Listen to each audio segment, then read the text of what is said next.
Agora você ouve Crônicas de um Cidadão Comum, com Celso Brasil. Olá, amigos. Vou falar sobre desarmamento e trago também algumas bombas.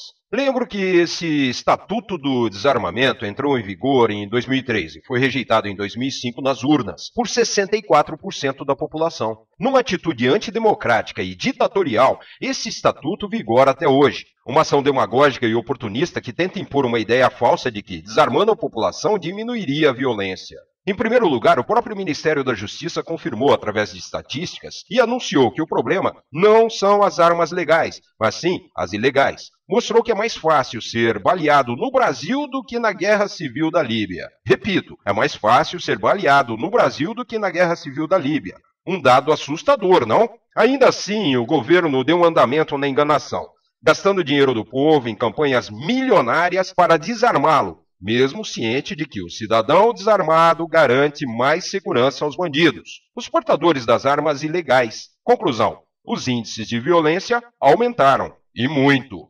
Na década de 90, só a cidade de São Paulo, que hoje beira 12 milhões de habitantes, conseguia a média de 90 mil portes de arma por ano. Em 2010, apenas 47 paulistas conseguiram esta autorização. De 90 mil caiu para 47 apenas. Foi essa a primeira conquista do governo. Uso o termo conquista porque isso faz parte do primeiro passo da cartilha comunista, que é exatamente desarmar a população. O importante é impossibilitar a criação de forças que se voltem contra o governo nas próximas absurdas ações que serão implantadas. Apenas lembrando que, se o povo venezuelano não tivesse sido desarmado pelo regime, especula-se que Maduro não assumiria daquela forma forjada.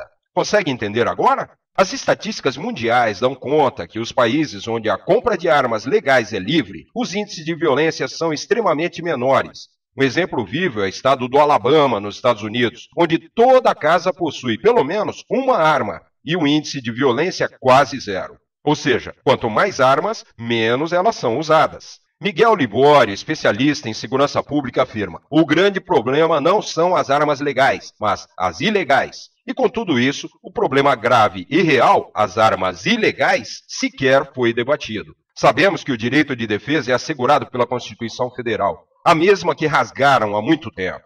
São mais de 34 mil assassinatos por ano, mais de 16 milhões de armas circulam pelo país e quase metade são ilegais. Estas ilegais são responsáveis pela quase totalidade das mortes registradas. Benê Barbosa, da ONG Viva Brasil, esclarece que, cada 100 assassinatos, apenas 7 são esclarecidos. Os outros 93% não se sabe sequer quem foi o autor do crime. Outro dado assustador, que mostra a inércia e incompetência do poder. E a impunidade aumenta a cada dia, com incentivo e patrocínio do Estado. E sabe por quê? Porque uma sociedade acuada e intranquila é muito mais fácil de ser dominada. Não se manipula uma mente sóbria, segura, porque uma cabeça assim consegue pensar e analisar. Esta estratégia é mais um capítulo importante da cartilha de implantação comunista, seguida ao pé da letra pelo governo atual. Agora vou informar alguns dados e depois vem a bomba. As exportações brasileiras de armas entre 1971 e 2011 atingiram a cifra de 9,8 milhões e 80% das armas consideradas leves foram enviadas para os Estados Unidos. Esses são números oficiais. Não posso afirmar que ocorreram vendas sem registro. Aquele famoso caixa 2, entende? Na exportação é obrigatória a emissão do certificado de destinação. A ONU estima o mercado mundial de armas de fogo em 80 bilhões de dólares ao ano. Agora pasmem, incluindo-se o mercado ilegal, entenda-se crime organizado, esses 80 bilhões passam para 290 bilhões. Repito, incluindo o crime organizado, os 80 bilhões passam para 290 bilhões de dólares. Voltando ao Brasil, onde o crime prima pela organização. Uma curiosidade é que muitas armas exportadas para os Estados Unidos justificam, por se tratar de revólveres e rifles, incluindo armas de caça. Ocorre que nessas exportações existem muitos fuzis, e os Estados Unidos não precisam de fuzis made in Brasil. Dizem os especialistas que, provavelmente, esses fuzis estão indo parar em lugares estranhos. Agora vem o mais grave. Há a obrigatoriedade da emissão do já citado certificado de destinação. Porém, ninguém vai conferir se essas armas, os fuzis, chegaram realmente nos Estados Unidos. Não só os fuzis, mas principalmente os fuzis. E sabemos que não chegaram. O crime organizado, sobretudo na América Latina, está muito atuante na política. Muito mais ainda pelo processo de comunização que passamos. E todos sabem que o comunismo depende das forças armadas paralelas, se podemos chamar assim. As conhecidas Farc, aquelas que trabalham para o tráfico e dão apoio e garantias aos poderosos ditadores. Estes, muitas vezes, simulam combate às Farc, mas são mais aliados do que a situação e a oposição no Brasil. No comunismo, é regra geral debilitar-se as forças armadas e criar uma força paralela, muito bem armada e treinada, com táticas de guerrilha, etc., para manter-se o regime totalitário. Só um parênteses, olha que coincidência. No Brasil já temos uma Guarda Nacional, criada por Lula, que acaba de ganhar prerrogativas inconstitucionais neste 2013, assinadas pela presidente Dilma. Vejam o absurdo. Em algumas situações, nossas forças armadas ficam subordinadas a esta Guarda Nacional. Ou seja, já temos uma outra força que, através de uma lei fora da lei, supera os poderes das nossas humilhadas forças armadas. Mas isso é assunto para outra pauta minha. Voltando ao assunto do desarmamento. Ligando-se os fatos, notamos o crescimento vertiginoso da violência e do crime organizado no Brasil e toda a América Latina, com total impunidade, a ponto de começar a desarmar a polícia, impedi-la de ser rigorosa com bandidos periculosos, sob pena do policial ser preso, como já acontece, dar privilégios a detentos e tudo o que o crime organizado exige para manter o apoio ao que chamamos de partidos políticos. Enquanto isso, se não piorar, cerca de 250 policiais deverão ser mortos neste 2013 no Brasil.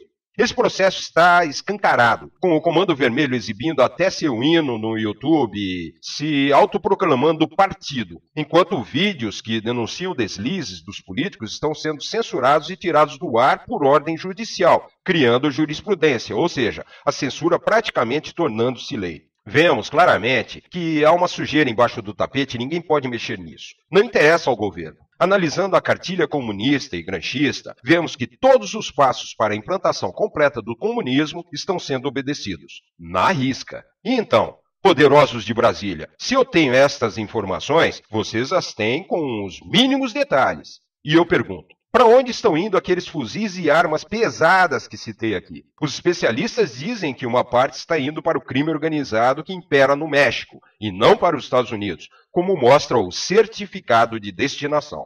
E o resto? Eles especulam que sequer saem do país, fomentando o crime organizado que manda em vocês, políticos, e nos aterroriza. E quando as armas saem, voltam através do contrabando. Saibam, meus amigos, que existe a PLC 3722 de 2012, que regulamenta o comércio de armas e precisa do nosso apoio. É de autoria do deputado Rogério Peninha Mendonça, do PMDB, e, se aprovada, derruba esse Estatuto do Desarmamento, a arma ideológica comunista do PT. Presidente Dilma, quais são as ações contra as armas ilegais? Nenhuma? Por quê? Por que se mantém este estatuto absurdo? Se nós vencemos com maioria de 63% na votação contra o desarmamento, onde fica a vontade do povo? O povo não é mais soberano no Brasil? Presidente Dilma, não aceitamos uma questão técnica e tão séria ser tratada de forma ideológica. Até onde interessa nos manter acuados, desarmados, com medo de andar nas ruas e vendo a insegurança, o crime, os estupros e tantas outras violências crescerem? Presidente, vemos a educação à míngua, a Bíblia sendo rasgada e o Estado laico ficando louco.